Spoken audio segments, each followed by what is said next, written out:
নমস্কার বন্ধুরা। স্বামী বিবেকানন্দ 1893 সালে আমেরিকাতে গিয়ে ভারতের জয়গান গিয়েছিলেন। আমরা জানি তিনি মন জয় করে নিয়েছিলেন হাজার হাজার শ্রোতার। গিয়েছিলেন ভারতের অমৃতময় জয়গাথা। স্বামী বিবেকানন্দ আমেরিকাতে পৌঁছানোর পর বেশ কতকগুলি সমস্যার সম্মুখীন হয়েছিলেন, যে সমস্যাগুলি যদি তিনি দূর করতে না পারতেন তাহলে কোনোভাবেই তাকে ধর্মসভার অধিবেশনে যোগদান করা সম্ভব হতো না। আজকের আমরা এই ভিডিওটির মাধ্যমে জেনে নেব কোন কোন সমস্যার সম্মুখীন হয়েছিলেন আমাদের পরম পিতা স্বামী বিবেকানন্দ। চলুন শুরু করি আজকের ভিডিওটি। 1893 সালের 31শে মে স্বামীজি ভারত থেকে যাত্রা শুরু করেছিলেন আমেরিকার চিকাগো ধর্ম সম্মেলনে যোগদানের জন্য, এবং 1893 সালের 30শে জুলাই তিনি পৌঁছে গিয়েছিলেন আমেরিকার চিকাগো শহরে। চিকাগোতে পৌঁছানোর পর স্বামীজি দেখেছিলেন সেখানে বহু মানুষের আনাগোনা।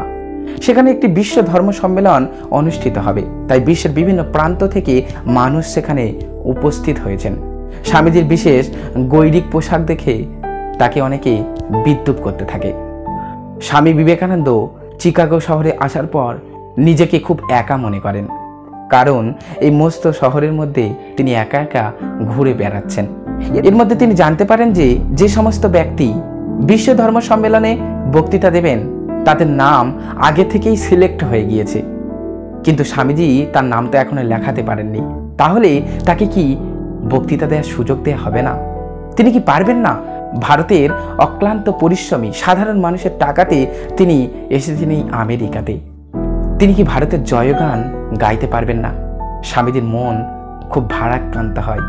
ঠিক এই সময় স্বামীজির আরও একটি সমস্যা উপস্থিত হয়েছিল। সেই সমস্যাটি হলো, এখনো ধর্ম সম্মেলন অনুষ্ঠিত হতে প্রায় 2 মাস বাকি, কিন্তু স্বামীজির হাতে খুব বেশি টাকা নেই। চিকাগো শহরে সমস্ত কিছুর দাম বেশি, সেখানে খাওয়ার জন্য থাকার জন্য বেশি বেশি খরচ করতে হয়।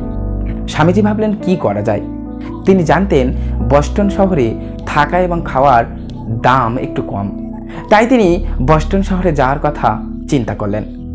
বস্টন শহরে যাওয়ার জন্য ট্রেনে তার সঙ্গে দেখা হয় একজন মহিলার।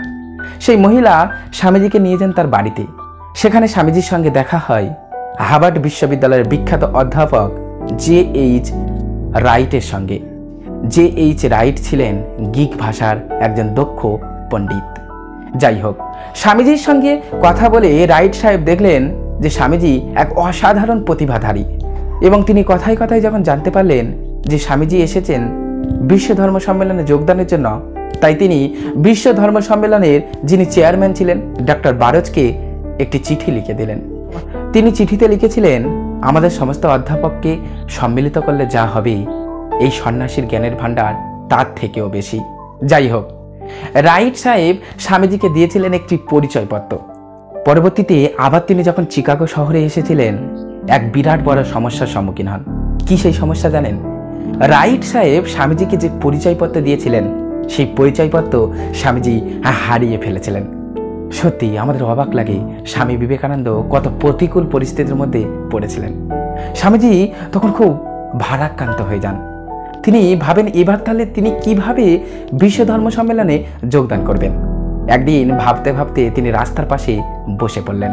স্বামীজি যে রাস্তার পাশে বসে পড়েছিলেন সেই রাস্তার ঠিক উল্টো দিকে একটা বিরাট বড় বাড়ি ছিল। সেই বাড়ি থেকে একজন মহিলা এসে স্বামীজিকে বলেন, আপনি কি বিশ্ব ধর্ম সম্মেলনে যোগদান করতে এসেছেন? স্বামীজি অবাক হয়ে গেলেন।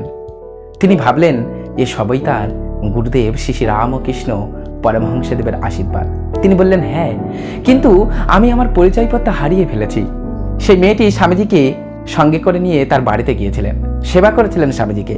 স্বামীজিকে তিনি নিয়ে গিয়েছিলেন বিশ্ব ধর্ম সম্মেলনের অফিসে। সেই মেয়েটির নাম ছিল মিসেস জজ ডব্লিউ হেইল। স্বামীজিকে এই মেয়েটি যদি সাহায্য না করতেন তাহলে স্বামীজির স্বপ্ন কখনোই সম্পন্ন হতো না। এই মেয়েটির অবদান স্বামীজির বিশ্ব ধর্ম সম্মেলনে যোগদানের ক্ষেত্রে অপরিসীম। আমেরিকাবাসী চেয়েছিলেন প্রাচ্যের ভাববাদ এবং পাশ্চাত্যের বাস্তববাদ, এই দুইয়ের সম্মেলনের মধ্য দিয়ে একটি আদর্শ মানবতাবাদের জন্ম দিতে। স্বামী বিবেকানন্দ তার বক্তৃতার মধ্য দিয়ে আমেরিকাবাসীর সেই স্বপ্নকে পূর্ণ করেছিলেন। আদর্শ মানবতাবাদের প্রতিষ্ঠার ক্ষেত্রে স্বামী বিবেকানন্দ বিশেষভাবে সফলতা দেখিয়েছিলেন। আজকের এই ভিডিওটির মাধ্যমে আমরা জানতে পারলাম তিনি কত কষ্ট করেছিলেন তার এই অসাধ্য সাধনের জন্য। স্বামী বিবেকানন্দ আমেরিকাতে পৌঁছে এই সমস্ত সমস্যার সম্মুখীন হয়েছিলেন।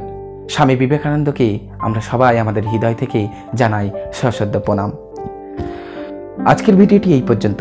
ভালো লাগলে লাইক, কমেন্ট এবং শেয়ার করে দেবেন এবং সাবস্ক্রাইব করে আমাদের এই ক্ষুদ্র চ্যানেলটির সঙ্গে থাকবেন।